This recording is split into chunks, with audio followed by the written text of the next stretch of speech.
There we go.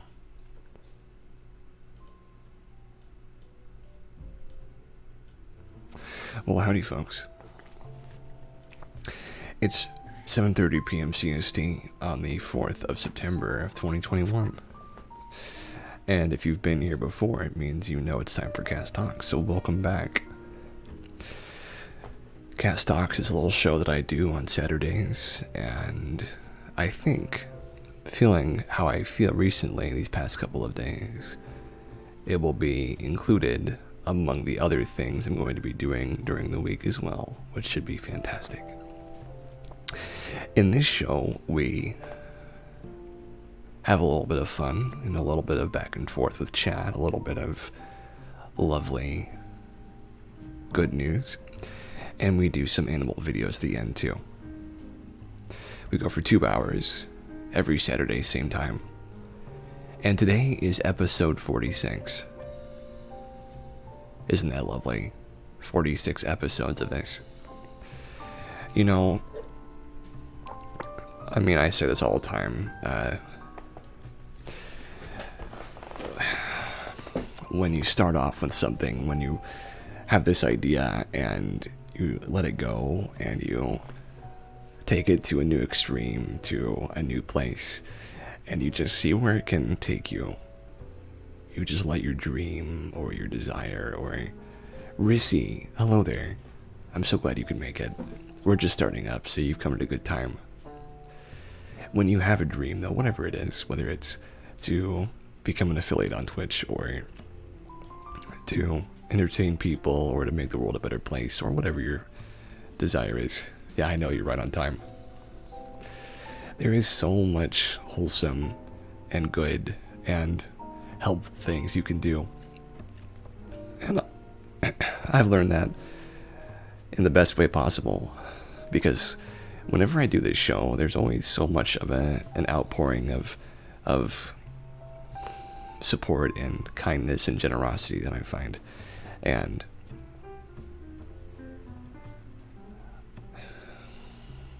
if I can make this into a career for myself, the Twitch streaming, not just the Cast Talks, but that being sort of the prime time for me, wouldn't that be lovely? I think that's probably a future goal that I have. And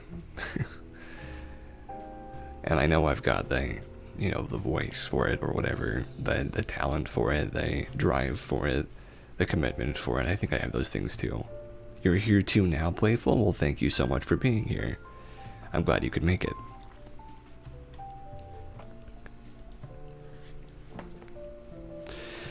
But one of the most important things you can have in this situation is you can have a good, honest heart going into it. You know, not trying to capitalize on a greed or a need to turn it into something that can make the most money in the quickest amount of time. Which I think is a real selling point of this, even though I know it will probably take me quite some time to really make a job out of this. I think having your heart set in the right place and your mind in the right position for it, I think that's good enough on its own, and that's worthy on its own. I'm grateful for that. When I was a lot younger, maybe when I was 16, 15, 17, around that area, I was in such a bad place, and I was so dissatisfied and not content, not confident either. And the changes that have happened to me in that time, the things I've gone through, the people I've met, the people I've loved, the people that have loved me, I think that changes a person for the better when they meet somebody who can show them, even if it's a bad side of yourself, you can learn something new from a bad relationship. And now I think that I have almost 100% good relationships, barring moments of difficulty between me and somebody else here and there. So I hope for everybody out there who might be feeling a little bit down or a little bit forgotten, or maybe like they don't have a good deal going on right now, just remember, I was a antisocial and insular, introverted Not that there's anything wrong with that, of course. And very, almost dangerously depressed and sad person. But despite those things, despite all those problems against me, 10 years later, it took me a while to get to the other side. It does take a long time, actually, to work through whatever problems you have, especially if it's like complex PTSD, melancholia, things like that, which I think was the case for me. But never forget that it is worth it. It's absolutely worth it. No matter how you feel, or no matter how hopeless it may seem, it's always worth it to keep trying. I don't mean to get sappy or cheesy, but hopefully maybe a little bit of a guidance or a nice friendly voice here and there, which is what I like to offer, can make all the difference in the world. But that is not the main point of this show, though it is a driving force behind it. The main point of this show is to read some good news, so we're going to do that. Now, let me give you an idea of some of the good news we have for you today.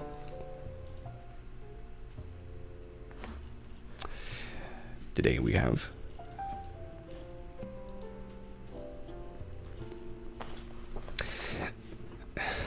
tens of millions now have power thanks to off-the-grid solar systems, many of them recycled. We have nightclub in Scotland will capture energy from dancers to power the venue. I like that one. That's my favorite so far. I haven't even read it, but it's my favorite. Gigantic 438-year-old coral discovered in the Great Barrier Reef in excellent condition. Coral. And here's another good one.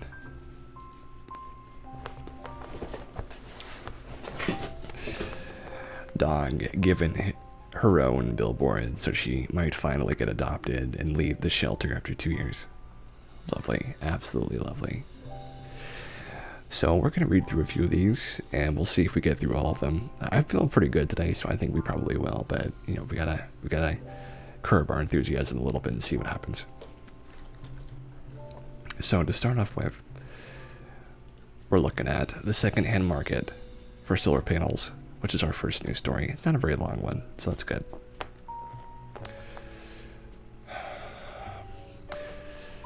And this one's by Andy Corbley, a familiar face here in our stream. Well, in America, off-grid solar electricity is still fairly uncommon. Around the world, it gives power to 420 million people. Furthermore, it's created an entirely unlooked-for market worth more than $1 billion annually. It's unlooked for because, as the first and even second generations of solar panels are nearly at the end of their life cycles, renewable energy pioneers and advocates are hurrying to try and come up with ways to prevent them from inundating landfills with millions of tons of electronic waste. The International Renewable Energy Agency reports that by 2050, there will be only slightly more new panels installed per year than there will be panels being decommissioned. Then they predicted that this will grow to 6% of global electronic waste streams. The solution to the problem of growing solar waste is perhaps seeing that a degraded solar panel just needs a slight fix to make it nearly as good as new. Since 2017, revenues from the off-grid solar industry continue to rapidly grow, increased by 30% annually. Report the World Bank, who added that 180 million off-grid solar panels were sold to people in countries including Nigeria, Pakistan, and Lebanon. In nations such as these, reliable power for those outside the major cities is hardly the norm. Poor infrastructure and limited investment currently restricts electricity access to about 1/9 of the world's population. While perhaps not good enough to maintain government or industry-imposed standards for power generation at a Google campus, decommissioned solar panels are often just fine for meeting the needs of powering a house or a water pump. or something equally small. A little opinion piece in Bloomberg, remarking on these recent reports, noted that second-hand market shipments of retired solar panels in the several thousands are quite the normal. In the Southern Hemisphere, merely a $11 billion investment at current market conditions would be needed to expand the solar second-hand trade to every unpowered inhabitant. The off-grid solar industry is instrumental for achieving universal electricity access, said Ricardo Puliti of the report, the regional director of Infrastructure Africa at the World Bank. We are scaling up our support to client countries by helping them leverage this potential through innovative and financially stable and sustainable solutions.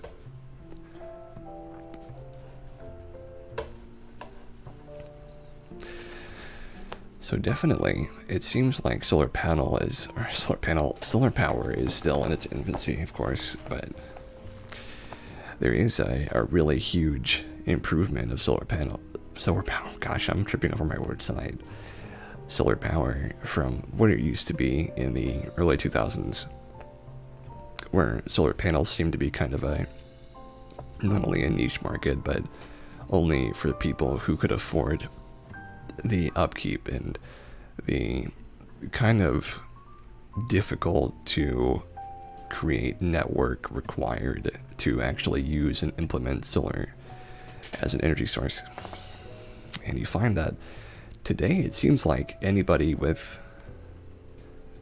a little bit of extra cash, maybe it's not exactly putting it correctly, but enough cash to try and experiment with their electricity. I mean, you can see some really huge growth from that, and some people actually make their living by creating these farms on their property and selling the electricity back to the government, which I think if that was able to be done and you were able to do it effectively, like let's say you had a big old farm land and you could just sell the extra energy and make enough to,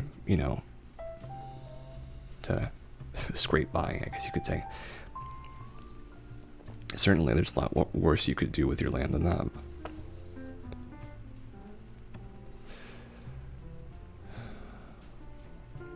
And I think as time goes on, we'll see more of this solar power being used more effectively in the future. So here's our second good news story. 1 year since bipartisan bill funds repairs at national parks, see what projects are underway in 40 states.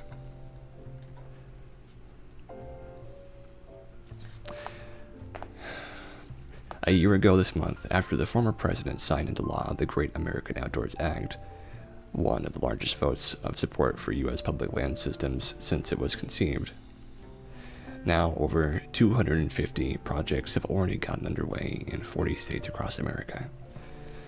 Passing with massive bipartisan support, the bill permanently authorized the Land and Water Conservation Fund, a critical source of funding for public land maintenance, with $900 million in annual spending for parks, forests, lake shores, campgrounds, roads, and other infrastructure, down to the smallest playgrounds in your local neighborhood.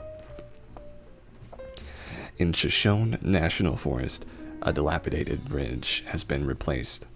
A scenic byway and rain culvert will be replaced in Umatilla and Malheur National Forests. National forests such as Daniel Boone, Ozark, St. Francis, El Yunque, George Washington, Jefferson, and all those in Florida and North Carolina will be receiving new roads, wastewater treatment systems, campgrounds, trail restoration, bridges, and much more. Devil's Canyon Campground on the Manti La Sal National Forest has already received brand spanking new roads. Brand spanking new. Montana got a hefty share of the $285 million war chest that was part of the first round of LWCF dollars distributed amongst 40 states to address 54 projects, helping repair what needs fixing in spectacular wild places such as the Bitterroot Mountain Range. 11 million went to the beloved Zion National Park for campground restoration, and another 4 million went to an unspecified Utah project across 50 acres. In California, in the Sierra National Forest, several roads are getting a total makeover, as well as some of the campgrounds, while restoration of the mighty Pacific Crest Trail will be carried out across 25 national forest easements. That's all in 1 year, and much can be hoped that next year will be the same and the one after that, allowing all those who enjoy the public lands in America to enjoy them as they should. That's a good one too. It's a little bit of like housekeeping almost though. And here's your next one. Restaurant makes special chocolate for a blind customer with birthday message in Braille. Braille chocolate. Braille chocolate, that's great. The only problem is you have your fingers all over it, so I guess only one person can really eat it, but unless you know them really well and you don't mind their germs being on it, which I guess I wouldn't mind if it was the right person. Only that special someone in your life should ever be touching your chocolate, though. That's what I have to say. There may be, and this is by Judy Cole, there may be 1,000 ways to say happy birthday, but the sweetest of all may very well be a special chocolate message that was recently served up by an amazingly thoughtful restaurant staff. Creating national felicitations in warm liquid cocoa was nothing new at London's Luciano by Gino De Campo restaurant. But for birthday girl Natalia Teapot, who is totally blind, the best wishes were spelled out in Braille. What gave the message an even greater meaning was that there was no advance planning involved. When the restaurant crew learned the dinner Teapot was sharing with friend Claire Sarah was a birthday celebration, they took it upon themselves to find and recreate a Braille translation that summed up their best wishes in well-chilled chocolate. Teapot could barely believe her fingertips as she traced over the raised confectionery dots. My mind was blank for a second, then I was like, is this in Braille? Teapot told Today, I've never had anything happen like that before. It was wild. They just really did go above and beyond. Braille chocolate. Tasty, tasty Braille. Dinner companion Sarah recorded Teapot's delighted reaction to what had become a very different kind of surprise party and posted the jubilant footage to TikTok. While restaurant manager Giovanna Galuccio maintains the impromptu gesture was simply part of the customer service they strive to extend to all their patrons, clocking in with close to 16 million views to date. The internet judged the extraordinary act of kindness extra special. As Teapot told Today, the fact that people have responded with so much kindness and so well to it just shows how much the world needs kindness right now, how much the world needs a message of hope, needs to see people doing things and going above and beyond for each other. So take heart, despite how broken the world is right now. The viral video caption reads, "True kindness still exists." To paraphrase Eminem's iconic tagline, that's one message sure to melt in your hearts, not in your hands. You know, I've never really been a huge fan of Eminem's, but this is certainly pretty special. I've never heard of anyone making chocolate Braille before. Never have I heard of that. Never have I ever. So, our next one is about convicts, or ex-convicts, who are baking bread. And now their bread is in the best restaurants. This is from August 31st by Good News Network. A bakery run by a Cambridge graduate is teaching ex-cons new skills, including providing bread to some of Scotland's fanciest restaurants. Freedom Bakery in Glasgow's East End provides well-known eateries, including ubiquitous chip with bread rolls. The social enterprise was set up by Matt Fountain, who grew up watching his stepfather struggle to establish a life after being released from jail in Kent, and who had visited in prison from age 12 and begged never to go again. Matt enrolled in university courses in Manchester, studied the history of art in London, spent a year in Glasgow, and attended Cambridge. He returned to Glasgow and had the chance to do a PhD at Oxford, but opted not to. Instead, he decided to invest his time and energy into helping people, including convicted murderers, reintegrate into society. In 2014, he was granted permission to use a small kitchen in HMP Lullabies, Glasgow. Matt planned to make and sell bread and at the same time put those prisoners through a recognized qualification for the baking industry, SVQ Level 2 in craft baking, not Level 1, mind you. By 2017, he was working with prisoners in notorious Barlinnie and pairing them with qualified bakers in order to help them obtain qualification. Trainee bakers have a broad variety of backgrounds, and Matt's employees are given training in self-defense due to working with prisoners. There are currently 16 employees, and a third was recruited from jails. Matt said it's a mixture of long-term and short-term sentences, including drug-related offenses, fraud, and, I'm afraid to say, much worse crimes. Matt felt out of place in Cambridge and failed to find enjoyment in it. By the end of it, I was pretty worn out, and because of my background, I felt like I was living a bit of a fake life.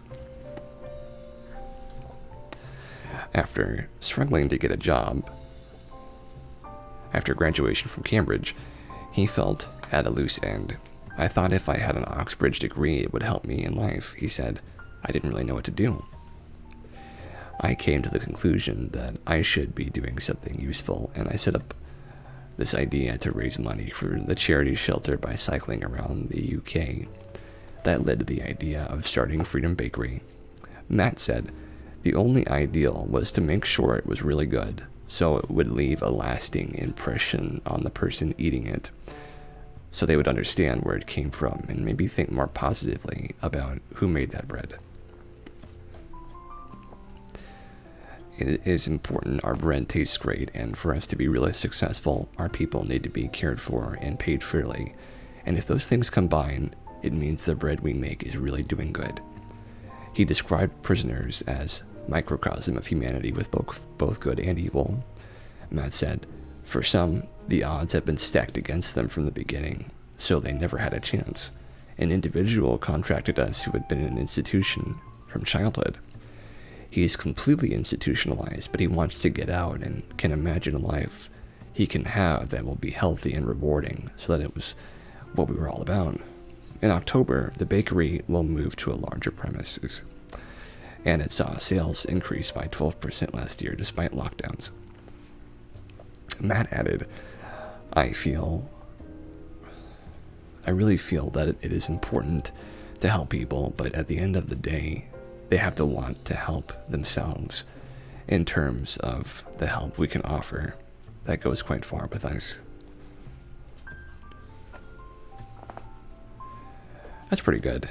It does seem like a challenging thing to help people change their lives like that, though.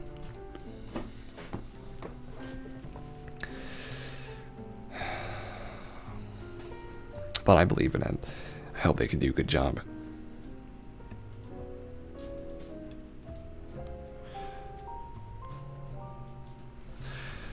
So, our next one. Houston's Mattress Mac and Lakewood Church open doors to Hurricane Ida refugees, sending truckloads of supplies.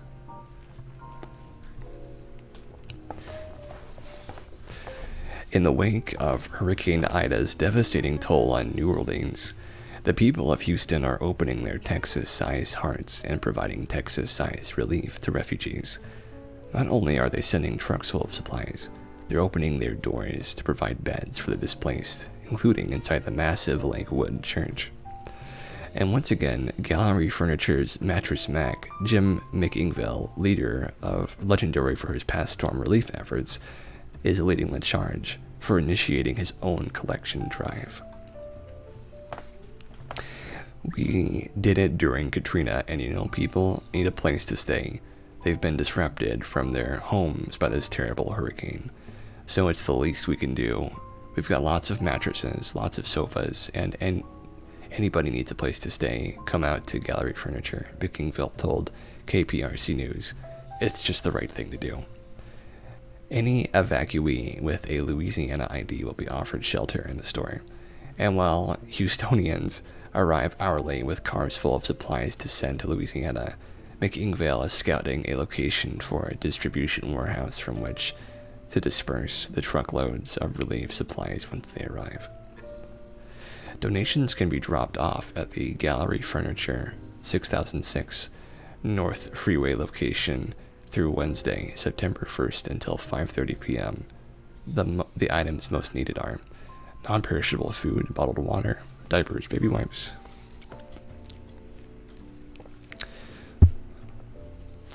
Well, good. It seems like this is actually already ended, but still good news for me. So here's the next one. It's kind of a long one, but we'll get through it. Nutrient-rich human waste is poised to sustain agriculture and improve economies, says researchers. The future connection between human waste, sanitation, technology, and sustainable agriculture is becoming more evident. According to new research, countries could be moving closer to human waste as fertilization, closing the loop to more circular, sustainable economies. A new study directed by University of Illinois Urbana-Champaign civil and environmental engineering professor Jeremy Guest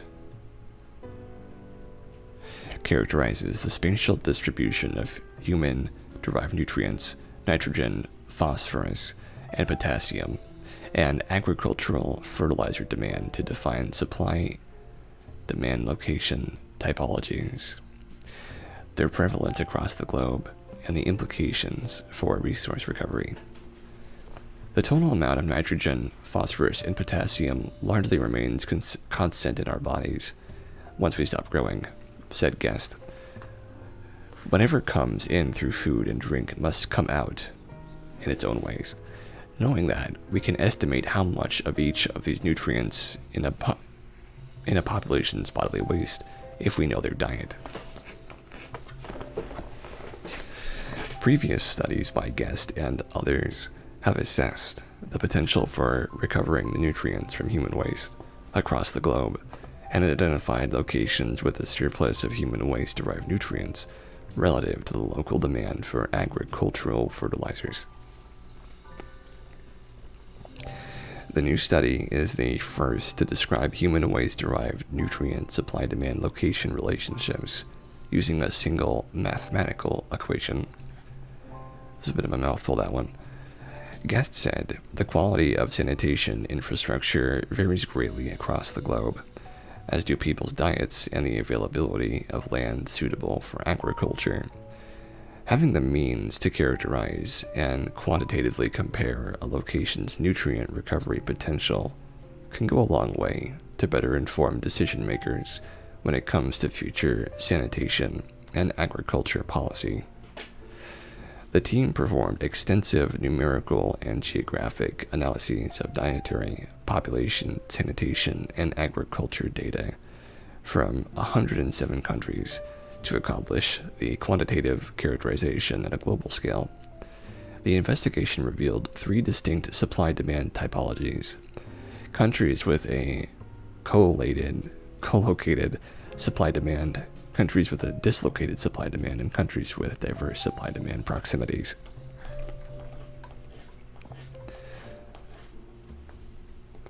The United States and Australia, for example, fall under the dislocated supply-demand typology. They have intense agriculture in areas far from large cities, thus the human waste-derived nutrient supply is far away from where it is needed, Guest said. Even with advanced sanitation infrastructure in place, this means that nutrients would need to be transported over large distances, either as heavy fluids or converted into concentrated crystalline products. Economically speaking, Guest said it would make sense to work with a concentrated product to implement a human waste-derived fertilizer in these countries. The study reports that in countries with co-located supply-demand typologies like India, Nigeria, and Uganda, human populations are more substantively in the proximity of agricultural areas, making local reuse possible. In many communities with co-located supply-demand, however, there is a need for improved sanitation infrastructure, guests said. Implementing a human waste-derived fertilizer program could be highly beneficial to sanitation and agriculture in these places. Countries like Brazil, Mexico, China, and Russia exhibit a continuum of co-location to dislocation of nutrient supply and demand. The study reports that policymakers would need to approach human waste-derived nutrient use with more regionalized strategies and a range of local reuse and transport approaches.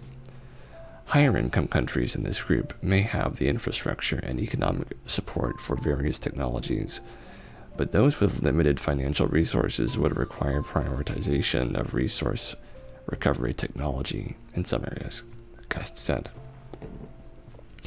The team was surprised to find that typologies corresponded closely to the United Nations Human Development Index.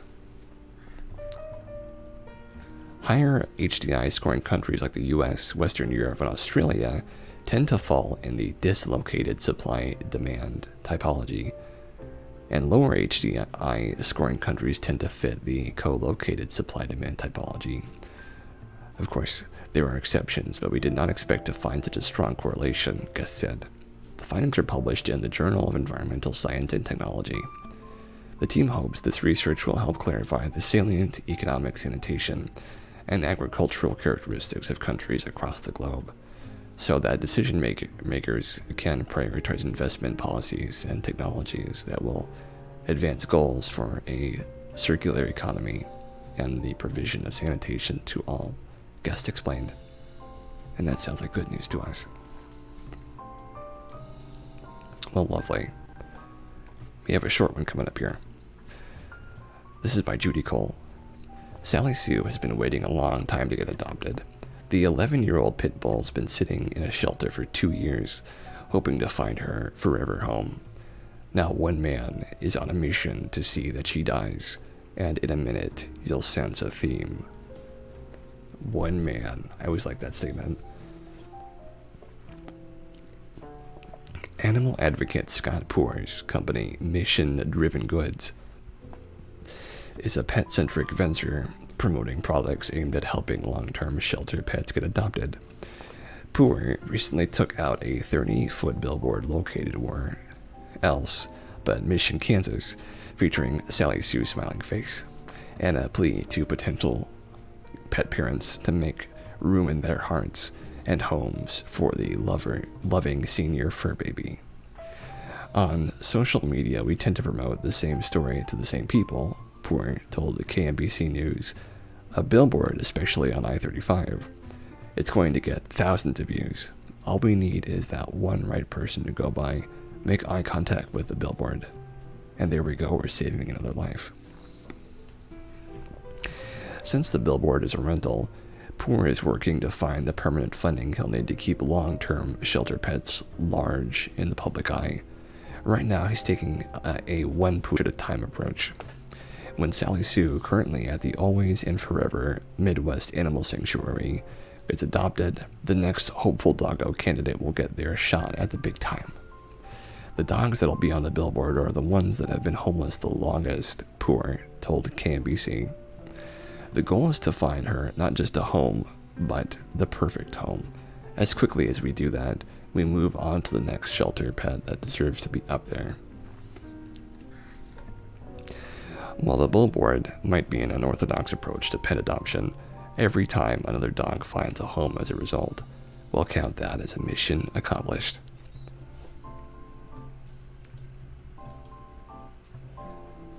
Lovely. I like that one. So here's the one I was looking forward to.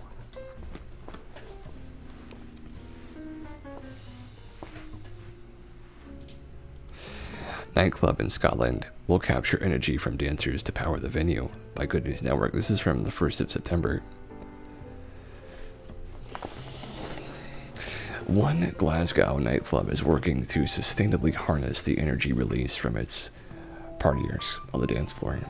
The pioneering system at SWG3 could save the popular night spot up to 70 tons of CO2 per year. In the run-up to the UN's COP26 climate conference in Glasgow this November, body heat turns the energy from dancing bodies into a source for heating and cooling outlets. This is kind of the Matrix right here. A statement from the club says, "We're hugely excited to reveal our plans to introduce a state-of-the-art renewable heating and cooling system to the SWG3 complex, transforming body heat from clubbers and gig goers into a source of energy to be used again." The first of its kind to be installed in Scotland, body heat uses heat pumps and fluids to capture body heat generated by SWG3's crowds, channeling their combined energy into 12 150 meter, I think it's meter, deep bored holes drilled beneath the venue. This heat can either be used immediately to cool the audience or stored under the ground until it's needed to heat the building. Idly mingling, a human body radiates about 100 watts of excess heat, which can add up fast in confined spaces, and the enormous amount of heat that people dancing at clubs or gigs generate is currently ejected into the atmosphere's waste. That's one way to see it. With this new system in place, says the club, we'll be able to utilize that warmth, consuming minimal electricity and gas on site, and in turn minimizing our carbon emissions. There's no doubt that the that the recent events has brought huge challenges to the events sector around the world, said Andrew Fleming Brown, managing director, but it has also created a seismic jolt across businesses, underlining the need for a stable and sustainable future. Body heat is our innovative contribution to a global issue and will help us to dramatically decrease our energy consumption, bringing us one step closer to becoming a carbon neutral venue in the not so distant future. Lovely. So that one, I have never heard of somebody using body heat like that to make things get charged. That is next level. So if I was in a club and they were like, okay, people, the harder you party, the better the light show, or the more intense the music is. I mean, that'd be something that's kind of a, I don't really know how to describe that. That's certainly kind of a interesting and unusual way to excite and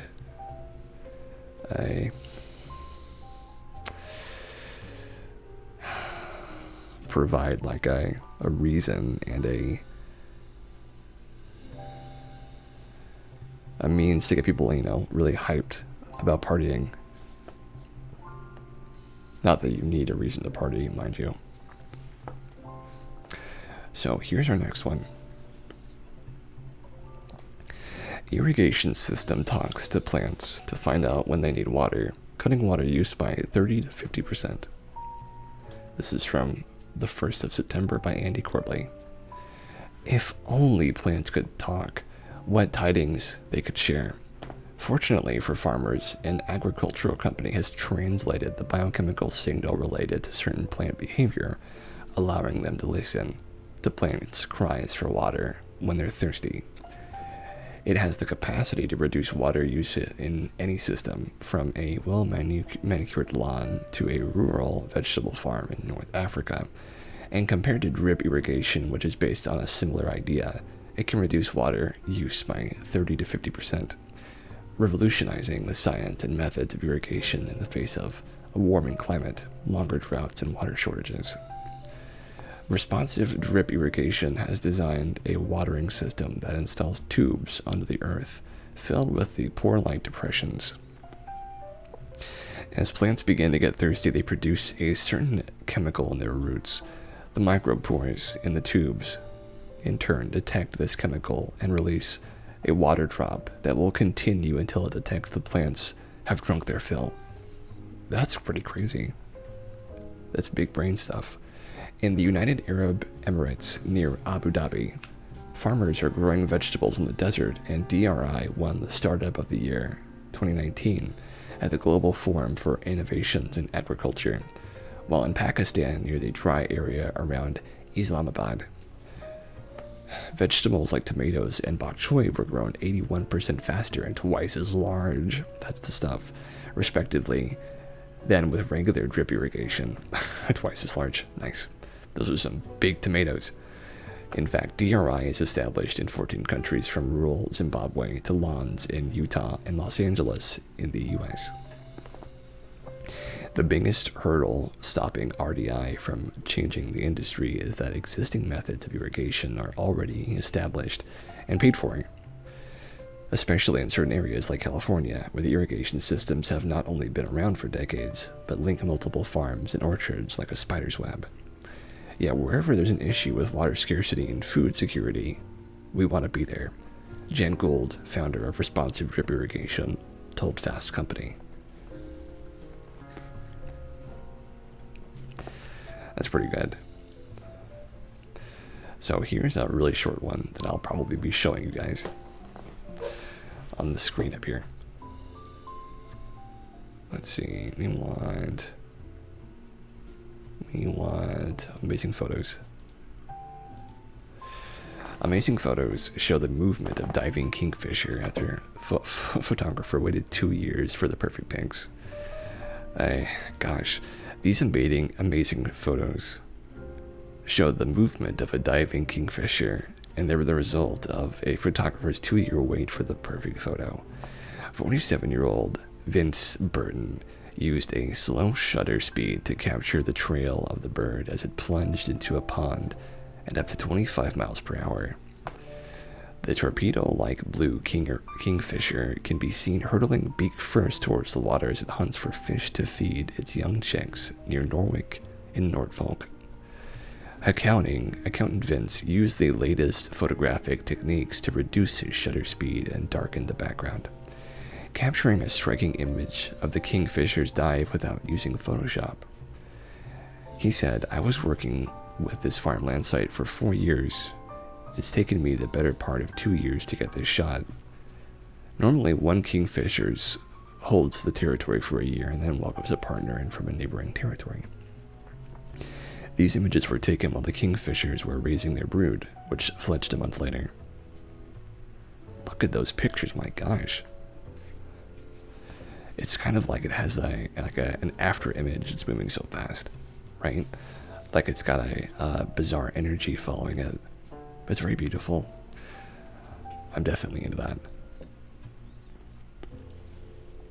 But I'm just into good pictures in general, I think. U.S. EPA is banning a farm pesticide linked to health problems in children. I'm not sure we're going to like this one. Yeah, this one's not for us.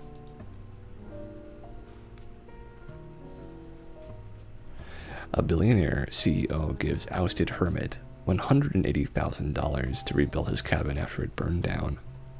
This is a lovely one. Long one, though. Let's see if we want to do that one. But yes, there is a lot of good news today, and I'm not sure what animals we'll be looking up, but if anyone in chat wants to suggest one, I'm happy to oblige.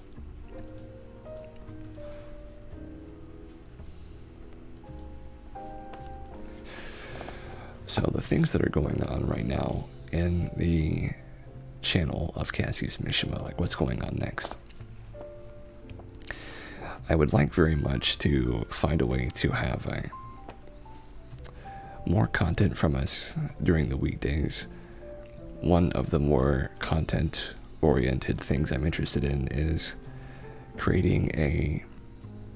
I was doing the Good Night for a little while, which I still want to get back to someday. And I was also doing the ASMRs at SOS, which I am getting back to in a few weeks. And besides that, though, there's more I want to accomplish and create on Twitch as well. So what that might look like is me reading books that I'm enjoying. I was going to read some Skyrim books, but they're all not PG, unfortunately, so they don't quite work. But certainly something would be nice. Something good, though. I don't want to read like and this is not me being rude, I don't want to read something on ACX or like some really not well written book that is sort of generic and poorly designed. And I've read a lot of those when working for Amazon, and I don't want to do any more of them. I guess you just get really tired of doing the same stuff over and over again, which is what that kind of was, you know, kind of the bottom of the barrel stuff. Which is unfortunate because I don't mind reading books or reading books out loud or books in general. I just am pretty picky when it comes to the books I'm willing to read. But I'm more than happy to get into a good book, especially if it's not got any problems with like violence or content.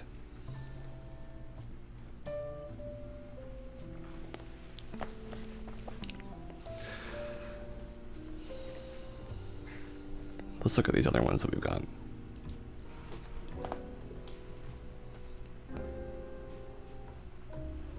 Okay, this is a good one. You're excited to see the change? Well, lovely. I'm glad that you're excited. The more content, yeah, I'm happy to deliver it. It is a thing that I have to think about a lot because deciding the fate and future of this channel is something I don't take lightly. Will definitely be awesome. Yeah, I think so too. I work really hard to understand what the vibe is of our show, and it's definitely got a little thing going on here and there that is of course hard to describe, but the important part is the consistency is there, and I want people to know that when they're watching one of my streams, they don't have to worry about any crudeness or rudeness or cursing or swearing, and that they can expect nothing but the calmest and most relaxing of tones. And that can be really hard to do when you're doing Twitch stuff because people like radical and crazy Twitch live streams, you know, and I can't offer that. I'm not you're crocheting while listening. Well, that's lovely. I mean, I can't offer anything extreme. I'm not an extreme radical dude. Yeah, it's very nice. I'm glad you're getting back into that. I wasn't sure if you were still doing it, but it's nice to hear that you are. Certainly, I really like the idea of people doing things while I'm playing in the background. I used to do that all the time. I'd play with my G.I. Joes while there was TV things going on and stuff like that. I remember I used to play with G.I. Joes. I created all sorts of war games and used dice to try and simulate battle between them. I made my own little awful and oh gosh, I can't even describe it on this stream, but I had all sorts of effects and things I would use to simulate the wars, and of course the occurrences of war, if anyone is familiar with them. I'm sure you are. And it was fun, but it's a little exhausting trying to entertain yourself,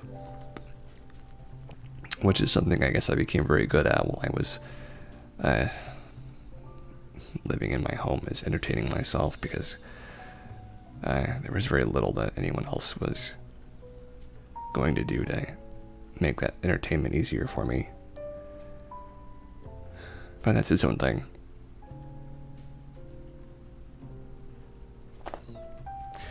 Well, let me know what you're crocheting, Rissy. I'd like to get an understanding.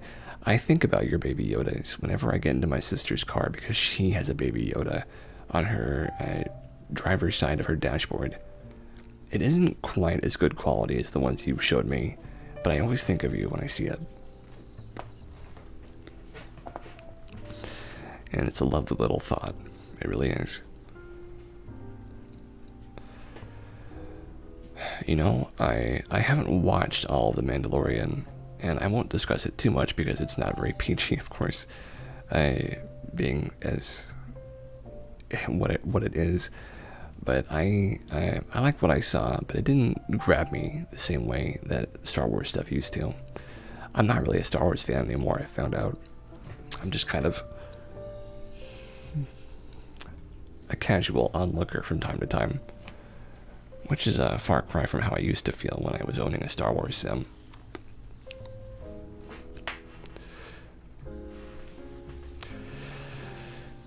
But you know what? Maybe I'll talk about that when I get back, because that is a good subject to speak about. Be some good cast lore. A different time for a different boy.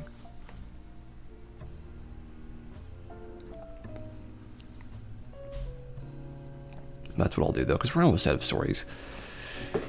I'll put some animal videos on. I'll talk about my days as a Sith. Gosh. My days as a Sith. As many of you think of me because of that. Well, of course I think of you, Rissy. Of course I think of you. You're making a pink yip monster. Let me look that up.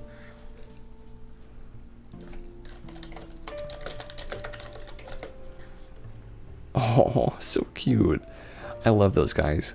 They're like, they're so like shocked constantly. They're so shocked and confused at everything. And I love that.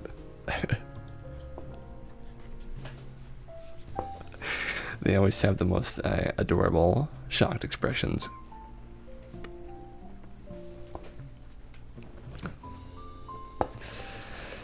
But yes,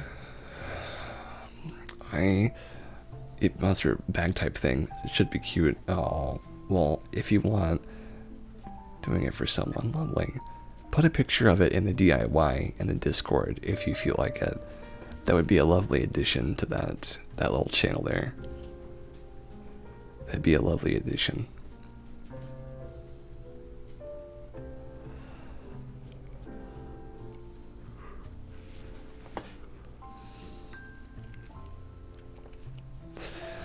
But yeah, that sounds like a plan. I'm gonna think about where to start though, because there's a lot to think about, a lot to say. But you know, I've always wanted to get into it on stream, so I guess I will. It'll be a little bit of a sanitized version though, for the sake of everybody listening, and anybody listening in the future, of course. Which is fine. I don't mind telling the sanitized version.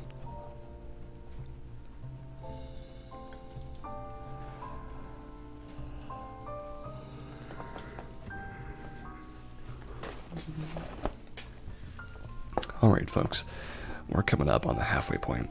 So what we do during our halfway point is we stand up, we stretch out our legs, and we make sure that our blood's flowing and we're circulating.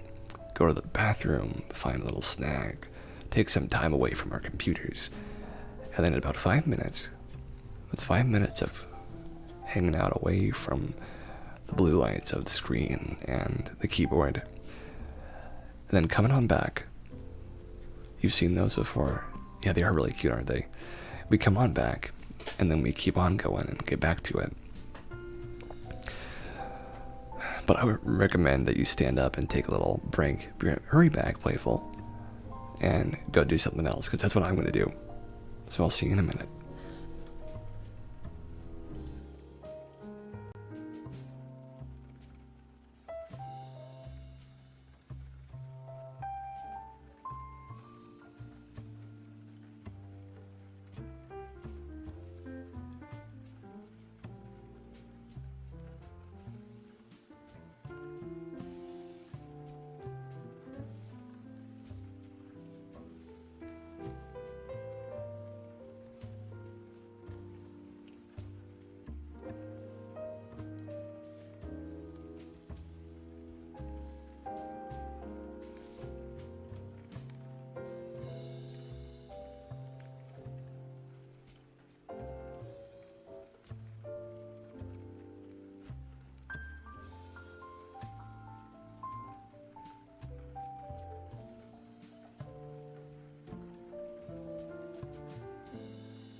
And we're back. I hope everybody had a lovely little break. Mine was okay. I went to the bathroom. So I guess I'll talk about thank you very much, Rizzy. I appreciate it. So here's a bit of a lore trip and a trip back in time for me, but I'll talk about it some.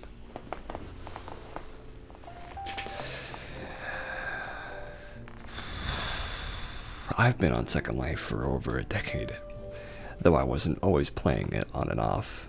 Right now I'm not really playing it as much as I used to either, but there was a time when I was really into it and I was so seriously involved that I couldn't find myself parting from it in the slightest. I was so into it and I was so deeply involved that I was unable to separate from it and stop being immersed in it. So this time in my life, I've spoken about it maybe at SOS or CC, you may know about this a little bit already. I was a emperor in a Star Wars roleplay group. I was an emperor of a group called the Imperial Inquisition. And I was a Sith, and they're like the bad guys of Star Wars, but I was so attracted to them being as insular and as problematic and as, I guess you could say, as a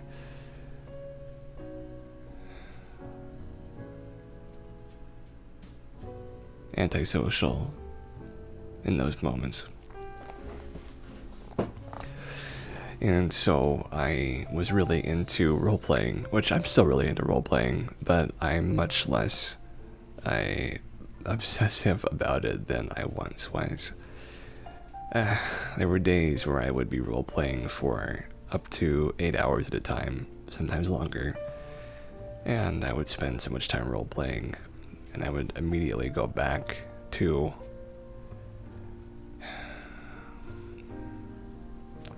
eating a small amount, the amount I needed to. I would go to sleep, wake up, and then roleplay again. I'd be doing so much of this. I would actually get nosebleeds and stuff like that when I would wake up, which is as bad as it got for me. But sometimes when you're passionate about something, you can't get away from it, and the Sith code, the way of the Sith, it's all about passion, and I thought that was making me stronger, and it can make you a lot stronger, but it wasn't even a fixation anymore, it was an obsession. And I was so obsessed with being this ruler and this paragon of the virtues of the Sith that I stopped being wholesome and became toxic out of character. Which, if you're toxic in character, if you're not a nice person in character, then that's fine. That's just the way you roleplay, which, may not be the best way to garner friendships in character. And it can make people mad out of character, but at the same time, you find that usually while you're role-playing, you have to have some kind of common ground between you and somebody else, and that was extremely difficult for me to find. Usually, the thing that would happen to me is there would be a power struggle constantly on the verge of one person leaving the scene or the roleplay to a point where you would be actually fighting with them for control over the scene. And I never seemed to like the idea of somebody getting the better of me. And it got so far that I would use my position, my status, and my experience, my character's age, or whatever. I would use that to try and justify why I was the winner and why the roleplay was going to go my way. Not really that good of a behavior, I have to admit. So, I have no justification for this beyond I wanted to win, and I believed that my character deserved or should have or would not, there was no way he could have lost. This way I saw it, being fast and strong and smart.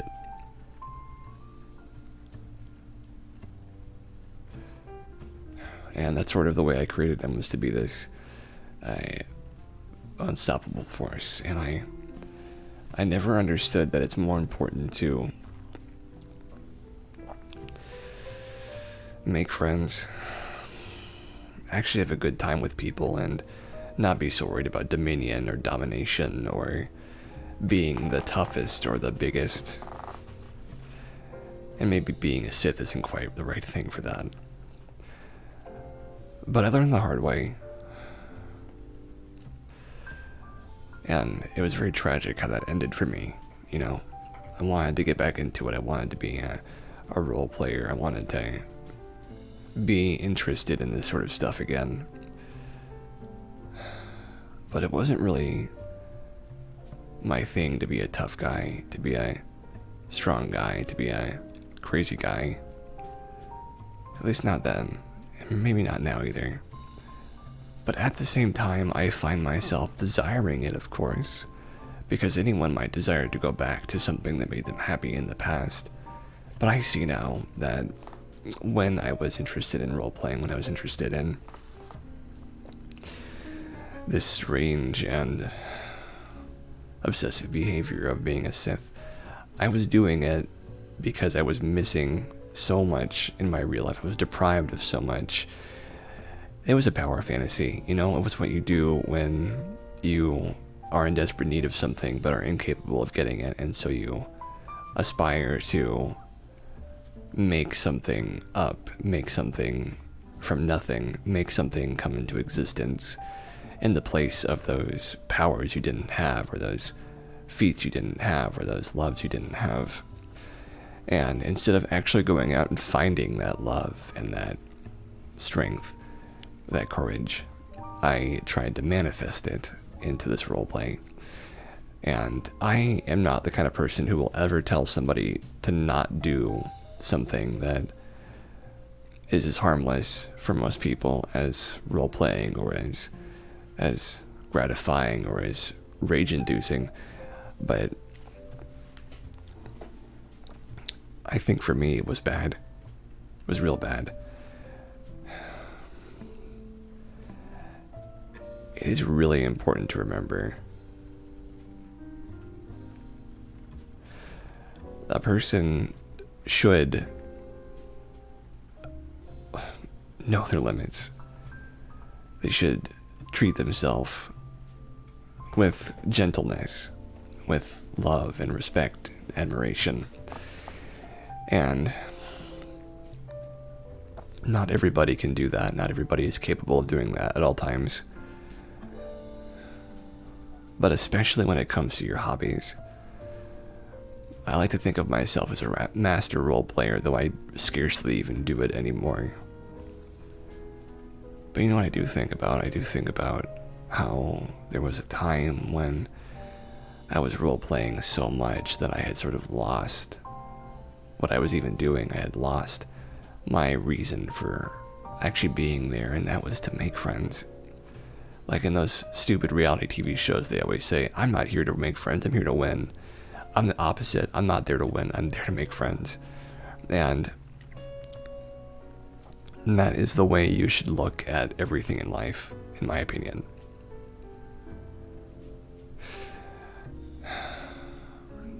Maybe it's a middle ground thing of wanting both, of course, but I think winning should be the result of skill, but it shouldn't be the construction of your reasoning.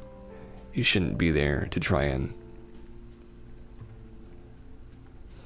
beat everybody. You should be there to have the experience of competing, or the experience of learning about people, or the experience of loving and just experiencing. And I had forgotten about that completely. I had completely forgotten what my core and my roots were. Instead of being the biggest Sith in the universe, the largest, the strongest, the toughest, the strongest back that can carry the most weight, I should have instead been like, I want to be the friendliest, most neutral good, most helpful, most charismatic, most healing and empathic Sith that I can be. Something that isn't even a Sith, something crazy and beyond that. Which is something I've contemplated for a while doing. And I do think the idea is a splendid one. I just don't know if it's one that I'm interested in actually putting any effort into these days. Because I really only want to roleplay with someone special. And I don't really think I enjoy the role-playing community very much anymore. I mean, sure, there's a lot to be gained from it because there's always someone who can teach you something, but at the same time, I don't really want to learn anymore from that, which is maybe a little sad to say, but like I feel like I've learned everything I want to. I feel like I've seen everything, I've done everything, and anything else seems like it would be unnecessary. And I want to make that capstone of experience like a ribbon on things. It is nice to say that it ended and I'm done with it, as opposed to having some long-winded, unending situation like The Simpsons or Family Guy where it just should have ended a while ago, but it just seems to keep going, you know. And that was the thing I worried about, was that I was overstaying my welcome in the community. I feel like I did overstay my welcome, but at the same time, community is never just everything at large. Community is something you build between people you care about. And I should have known that if I really wanted a community, I could have just found one or made one that was better than what was already there. It's just I was so interested in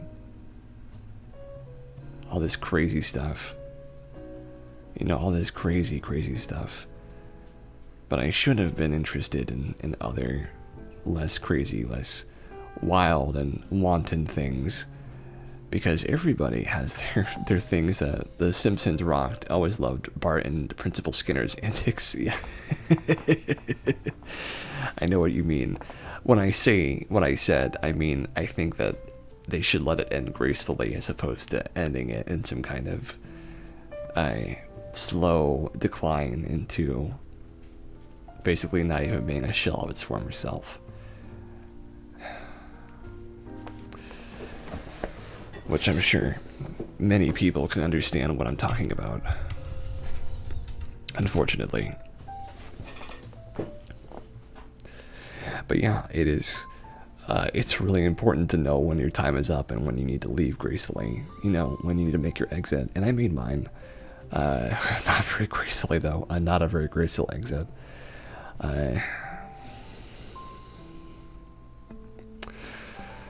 And when you leave something behind, sometimes it's better to not come back to it. Sometimes it's better to let it lie and to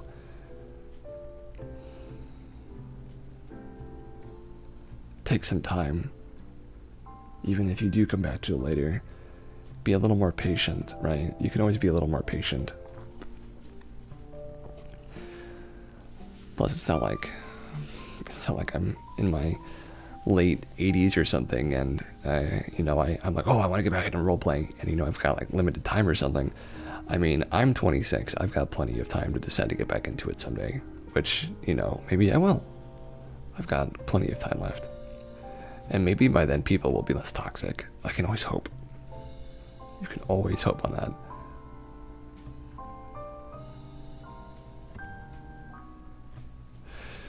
But yeah,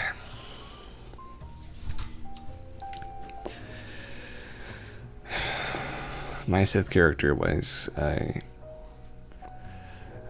he was my pride and joy. I loved playing him, and the power trips, the power fantasies, and the idea of winning every fight and destroying everybody and being the best.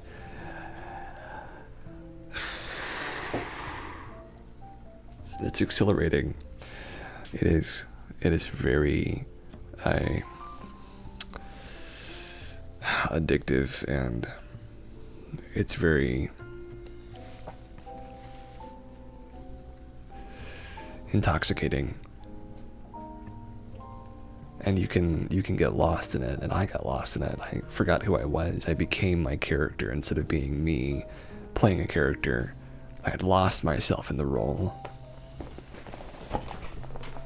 Which, you know, it could happen to anybody, but because of my situation in real life where I was so melancholic and so upset and depressed, instead of actually acting and then leaving it behind, I did the wrong thing of letting my real life problems come into my work and letting that be the instigating thing of lashing out at people through my character.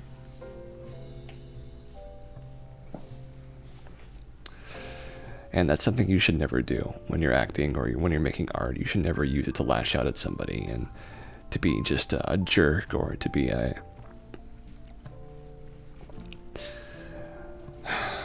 be rude or crude or impolite or unkind. I guess maybe there's like one thing I can think of where that might be good, but I say almost never instead of never. You should just do good work and be kind to people, and the idea of using that as like a justification to be cruel to someone is so sickening to me now, and I was doing it all the time, you know. I was doing it all the time, and that is not a good place to be.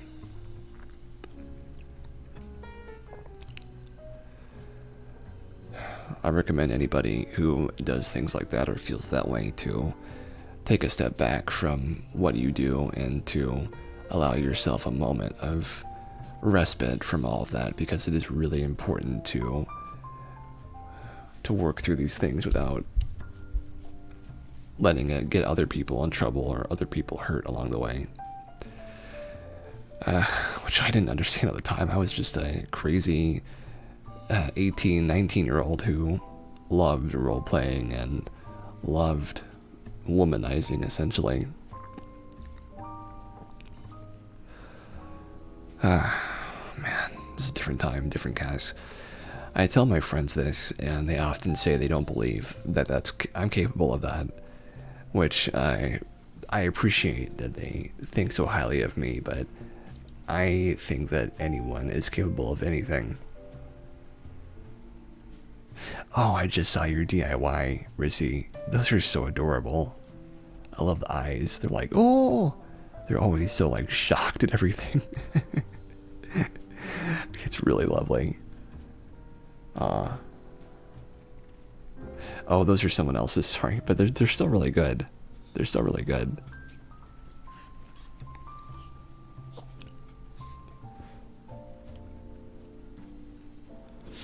They're very, very good.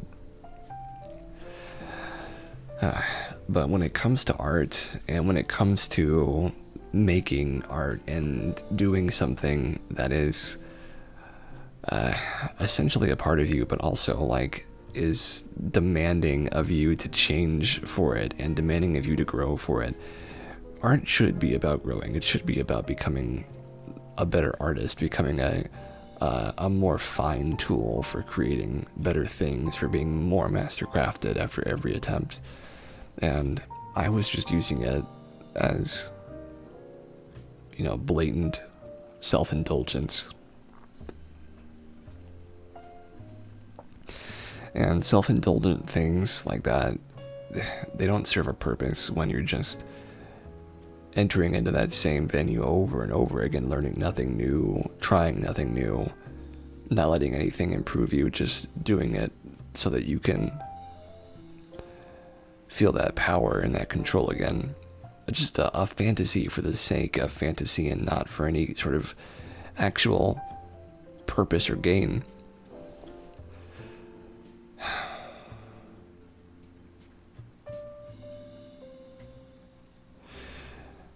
Yeah, it's not a good place to be.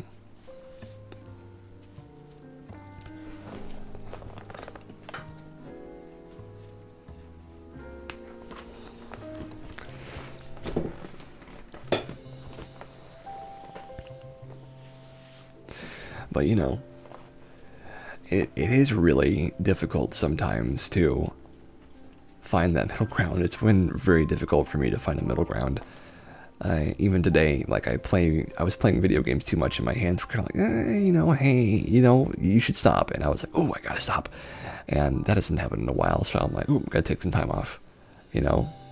And I was telling Playful not to worry about me too much, which I don't think she should still, but there was a moment where my hands were like, hey, you know, be careful, and I had to listen to them.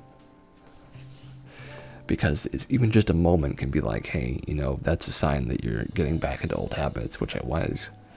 And I'm going to uninstall Skyrim, I think. Even though I was enjoying it for a while, I've kind of lost my favor towards it. I'll do that right now, actually, now I'm thinking about it. It's really important to remember that no matter what you plan to do, right, whether it's... You know I worry about your hands. I know you do. I know you do, and I am very grateful about that, Playful. It's one of those things that makes me happy that you're thinking of me. But really, they're okay, despite having that moment of being like, hey, watch it. They've been completely fine for a while now. But I'm always grateful that you're thinking of me. I really am. I really am.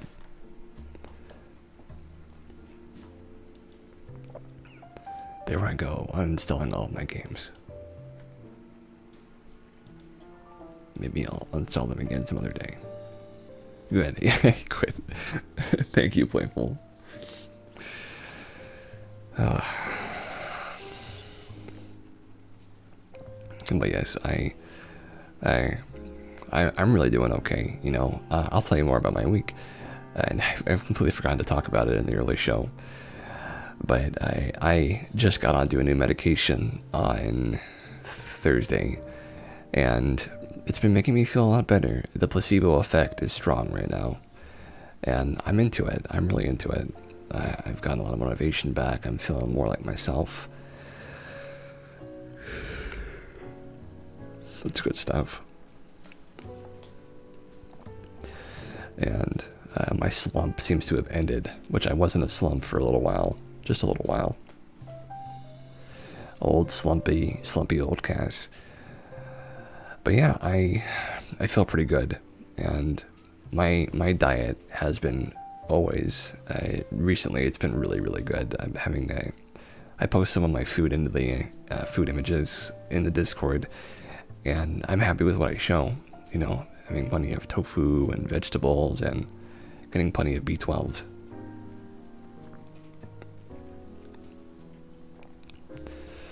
It's good stuff.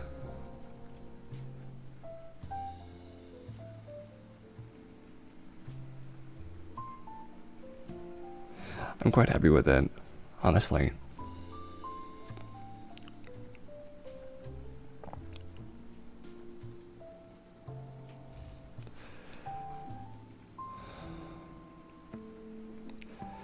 And I would like to, by next week, have some more animal images to show you guys. And I do feel like taking a little break from going to the animal shelter will be good for me. It was good for me, and I feel like getting back to it now that I'm out of the slump is a good thing.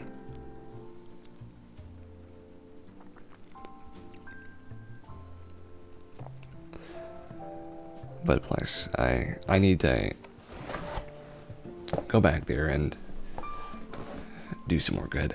Spend some time with some animals, since I do love hanging out with dogs and cats and everything in between. What is between a dog and a cat? A cat dog. If only cat dogs were real. Everyone could ask, where does the food go? And I can say, I have no idea. But yeah, things are going real well. I'm real happy with the state of things right now. And remember the show, Cat Dog? I do. I'm actually really good at the intro. I'll sing the intro one day. Not today, though.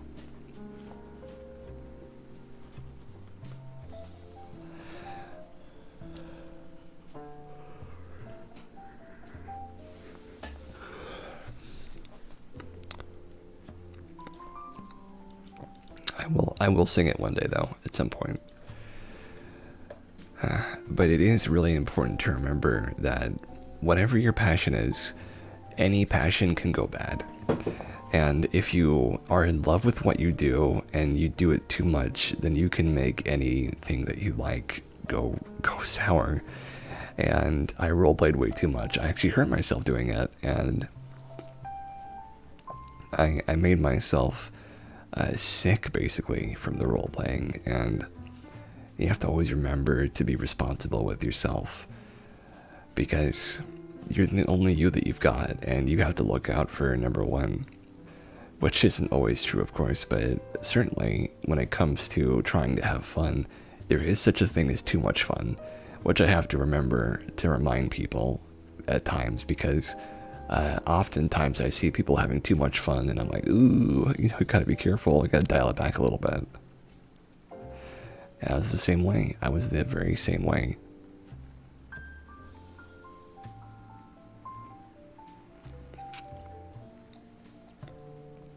But these things happen.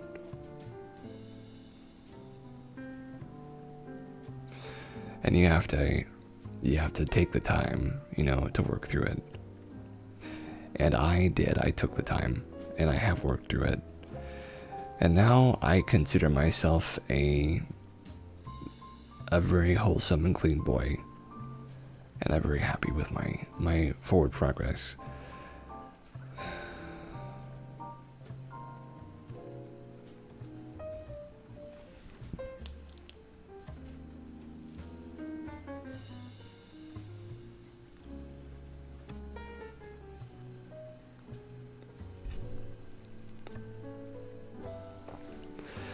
But it takes a long time for a person to change. Though sometimes I really do feel like I change overnight, which is very strange, but I do feel that way. As far as where I have come from, I talk about different stories from my life on this show all the time, but the most important thing to remember is, everybody's human. Just like these things we read, everybody has a good and bad side, and even today I was watching a analysis of a TV show, or an anime, called Berserk, which is completely not on brand for this show, but it's one of my favorite animes of all time, and next to Kaguya-sama, of course. And they were talking about how people feed into and give strength to certain parts of themselves, and those parts of them can change and grow and get better or worse. And the side of me that craves video games like Skyrim, it kind of feels done, It feels kind of finished.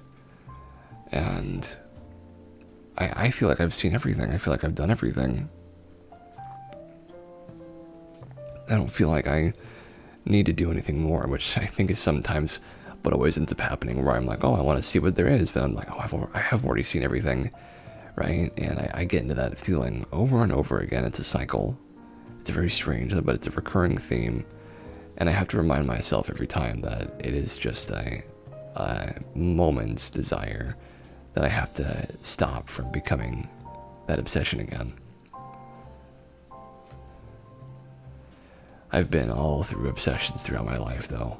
There's this thing I used to call a mood that I would have when I was hypomanic, and I called it waxing, sort of like the waxing and waning of the moon. Waning would be me in a depressive state, which literally is manic depression, bipolar 2, and I would be in a state of waxing for like an hour or two, maybe longer, and then afterwards I would be so down. I'd be completely like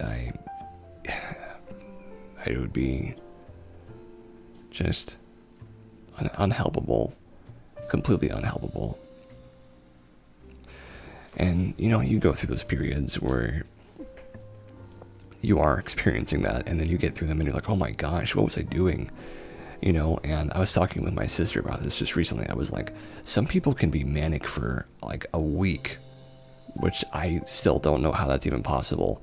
And then like they just collapse at the end of that week, and I'm like, I can barely be hypomanic, which isn't even full manic, for like a few hours, let alone days or even a week. And that kind of pressure on somebody, you know, I'm glad that I'm not that bipolar 1, because that is too much for this being to handle. So we've had a little bit of time with some cast lore. Let's get back into some good news, because we've only got a few more stories left. It smells like fear. Scientists create diffuser that could keep pests off garden plants, by Alsa Ross, which is a new name for me and the Good News Network stuff.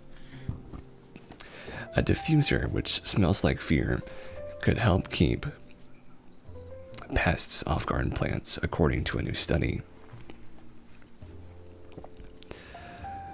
A special odor is made up of compounds produced by ladybugs, a natural predator of plant-eating insects, which ravage gardens and crops. Pests which catch a whiff of the stuff will change their behavior, thinking predators are nearby. Plant-eating insects represent a major threat for gardeners and farmers' crops around the world, especially as they can carry diseases and are becoming increasingly resistant to traditional pesticides. Now researchers at Pennsylvania State University have come up with a sweet-smelling solution. Lovely writing, as always. Study author Dr. Sarah Herman said, "It is not uncommon to use our senses to avoid risky situations. If a building was on fire, we as humans could use our senses of sight or smell to detect the threat. There is evidence for such behavioral responses to risk across taxa that suggest prey organisms can detect predation threats, but the mechanism for detections aren't very well understood, especially with insects. Aphids are highly destructive, and their ability to transmit plant diseases make them a persistent problem for growers. They also happen to be a favorite food of ladybugs, which gardeners and farmers welcome as a kind of natural pest control. That is because aphids and other plant-eating insects will steer clear of fields if they can smell predators nearby," the researchers found. Smells given off by ladybugs signal aphids to stop reproducing as much and grow larger wings, both behaviors seen to avoid threats. The research teams identified and extracted the ladybug's volatile odor using gas chromatography, a technique which separates the different compounds of a smell. Aphids were then exposed to each component individually to see which one got the biggest reaction. The strength of their response was based on the signal picked up by an electroantennogram machine, which is specifically designed to test insects' reactions to odors. Wow, it's a specific machine. Of the many compounds emitted by ladybugs, the strongest response was to a class of chemical compounds known as methoxypyrazines. Specifically, these included isopropyl methoxypyrazine, isobutyl methoxypyrazine, and sec-butyl methoxypyrazine. A special odor blend, which can be placed in an essential oil diffuser to spread scent across over time across a garden or field, was then created. According to a statement, the researchers are now hoping to test their diffusers outdoors to see whether they produce the same results. They are also looking to measure the diffuser's dispersal area and see whether they could be applied to other pests, predators, and crops. Study co-author Dr. Jessica Kansman added, "Insects rely on olfactory cues to find food, mates, and places to live. So this is a great opportunity to investigate how to use these smells to manipulate their behavior."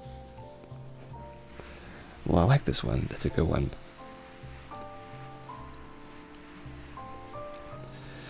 So here's one. It's a little longer, but it has a good video at the end.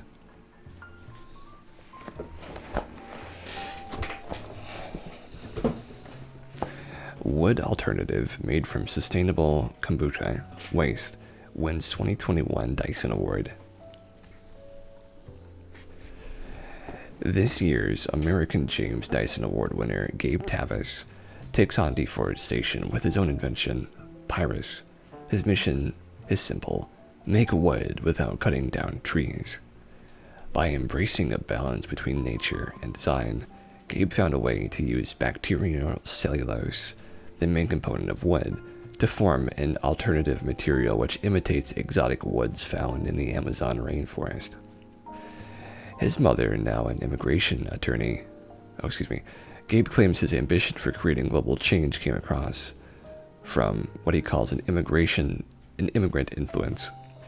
His mother, now an immigration attorney, moved to the United States from Cuba as a small child, and his father from the Philippines at age 17.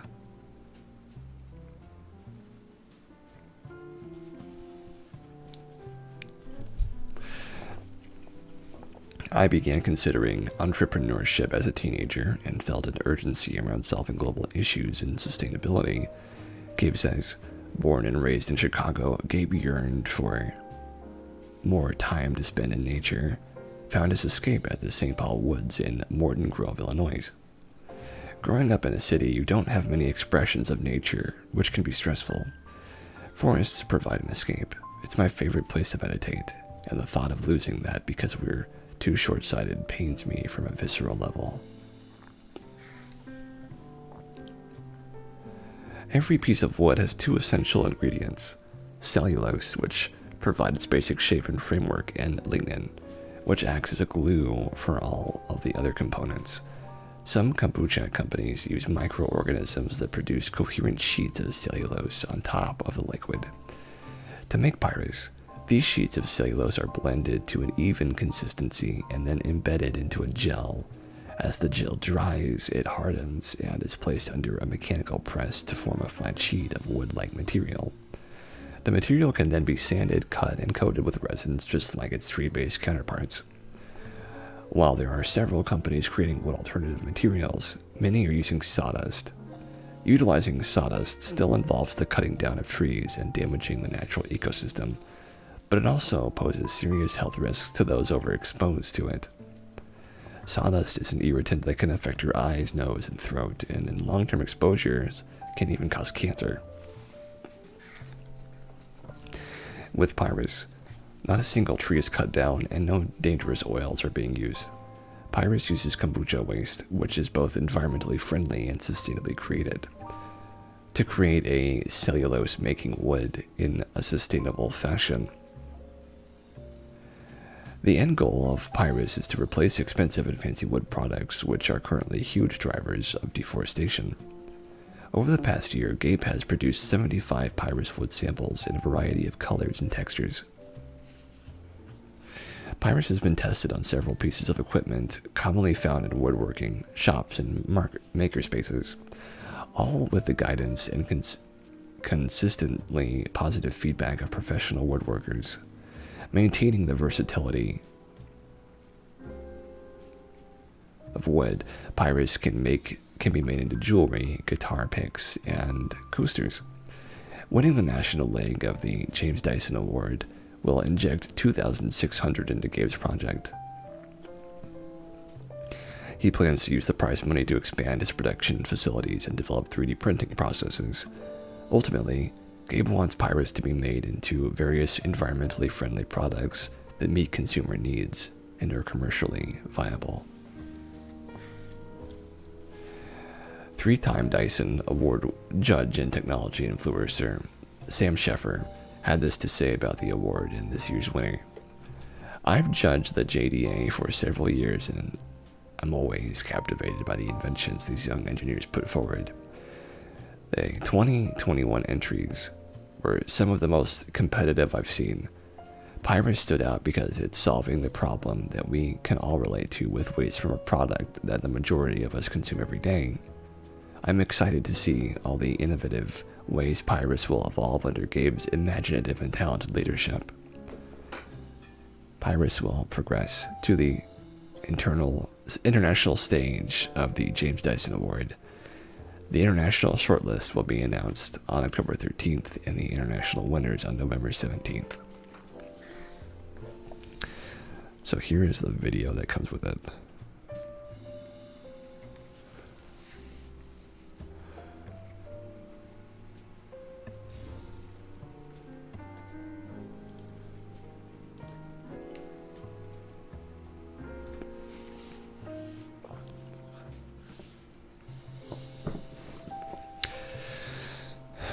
Look at those cellulose. Little tiny cellulose all being brought together by the kombucha, by the lignin. But yeah, I like the idea of this sort of synthetic wood. I'm into it.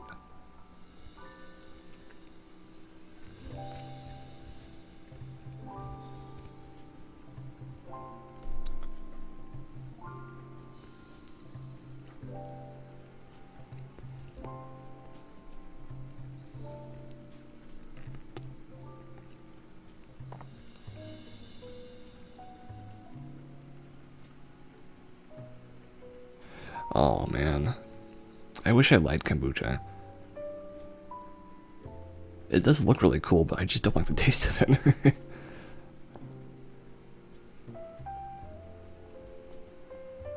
Oh gosh, is that what comes on the top of it? No wonder I don't like it.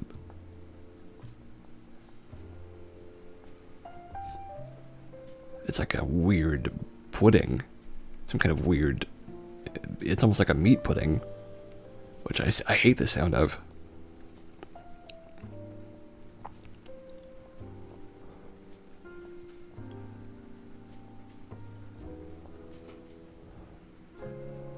Oh, and then it comes out as wood. Yeah, oh my gosh.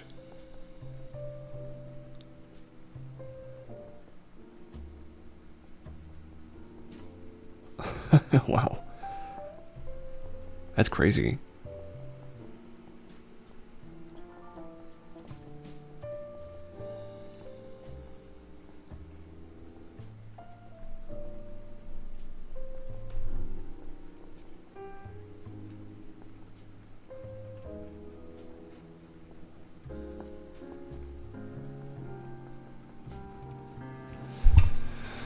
Wow, that's a lot of wood.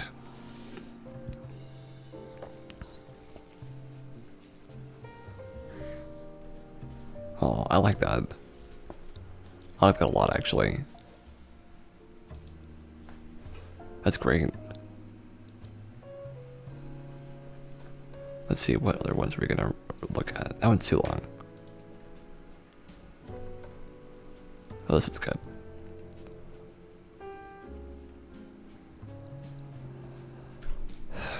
So, I like the fake wood. I'm a fan of that.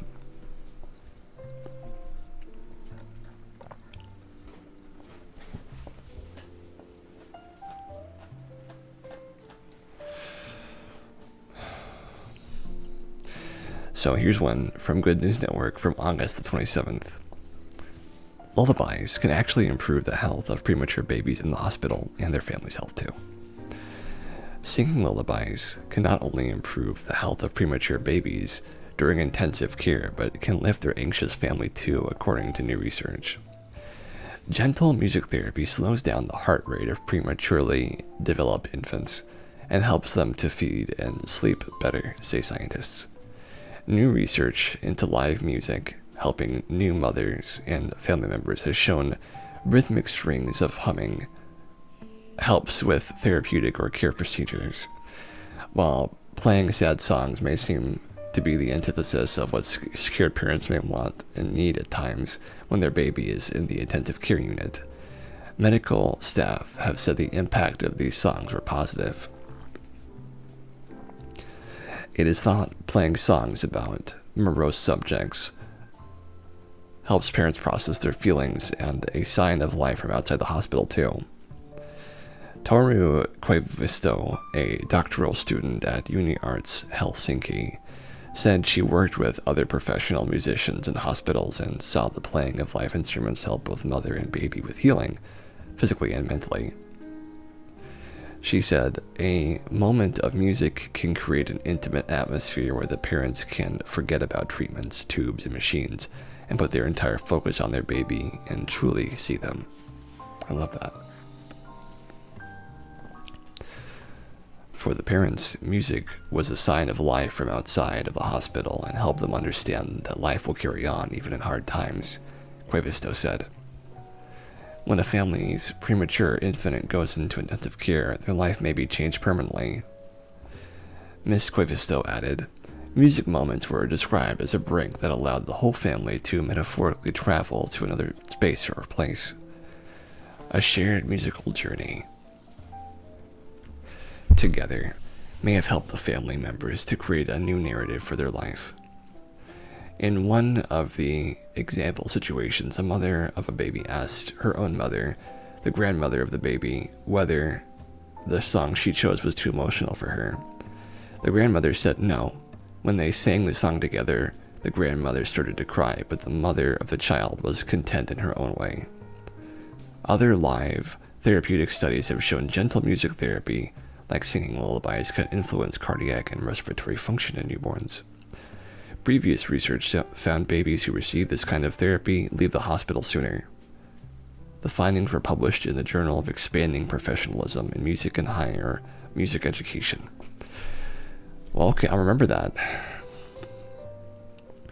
So, something interesting. I was actually a month early. I was only in the womb for 8 months. Isn't that fascinating?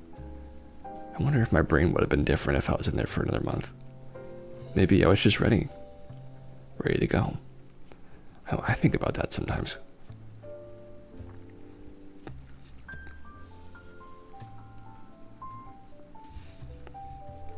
"12 days early, nice." Yeah, I wonder if there is some kind of really quantifiable difference there from like a month to a day. I think about that. But yeah, that's great stuff.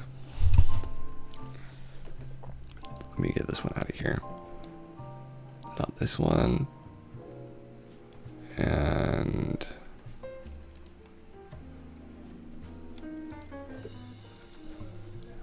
not this one either. No, wait, did I already take that one out? I must have already taken that one out. Okay. And our final story for the day.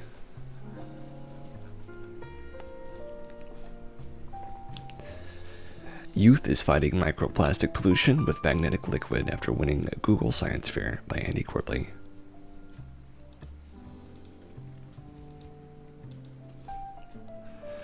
A young Irishman has come up with his own cool sciencey method to solve the microplastic pollution conundrum, winning Google's International Science Fair in the process. By mixing magnetized iron oxide and vegetable oil, he created a kind of liquid magnet that collects microplastics, which can then be removed via magnetism, leaving only glistening water behind. There's nothing like growing up in a pristine environment to galvanize a person to its defense, and a feature on young Fionn Ferreira from the south of Ireland details how since the age of 12, he's been looking to find a solution for the hard-to-clean microplastics he knew accompanied the growing amount of plastic garbage that tended to wash up on the beaches he frequented during childhood.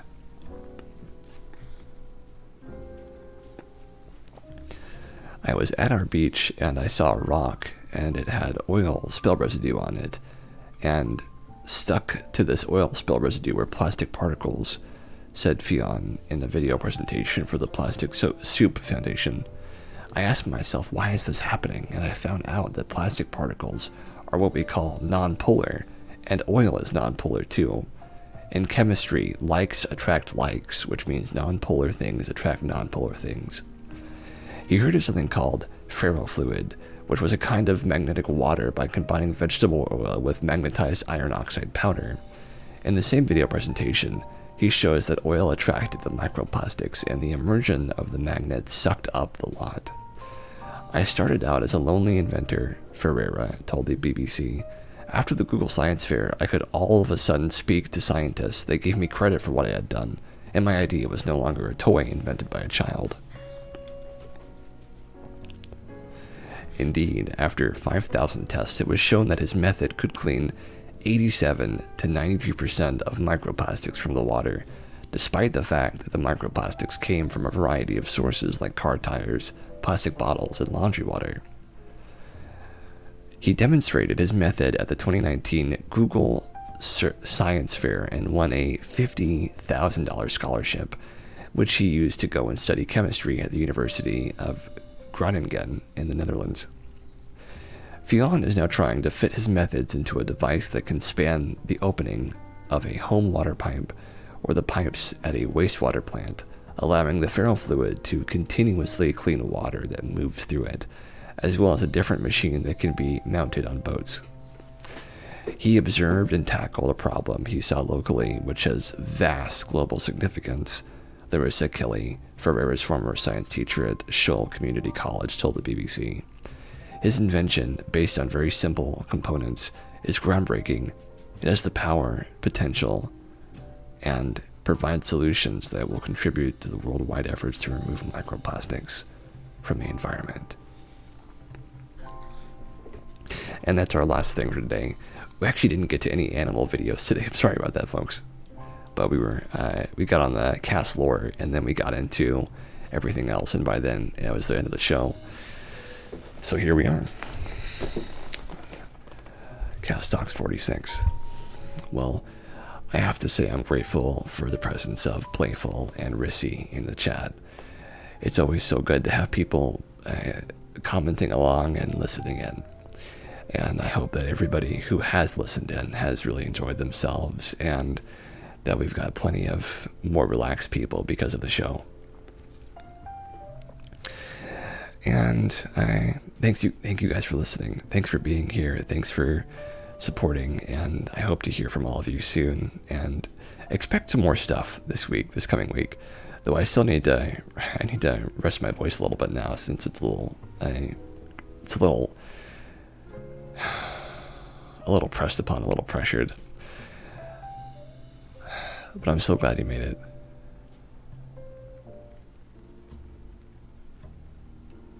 You're surprised the other two didn't make it? Yeah, me too. But they're busy. You know, they've got their own stuff to do. But as always, thank you so much for being here. Have a safe, quiet, and pleasant night. And take care. I'll see you in the next one. Good night, folks. Bye-bye.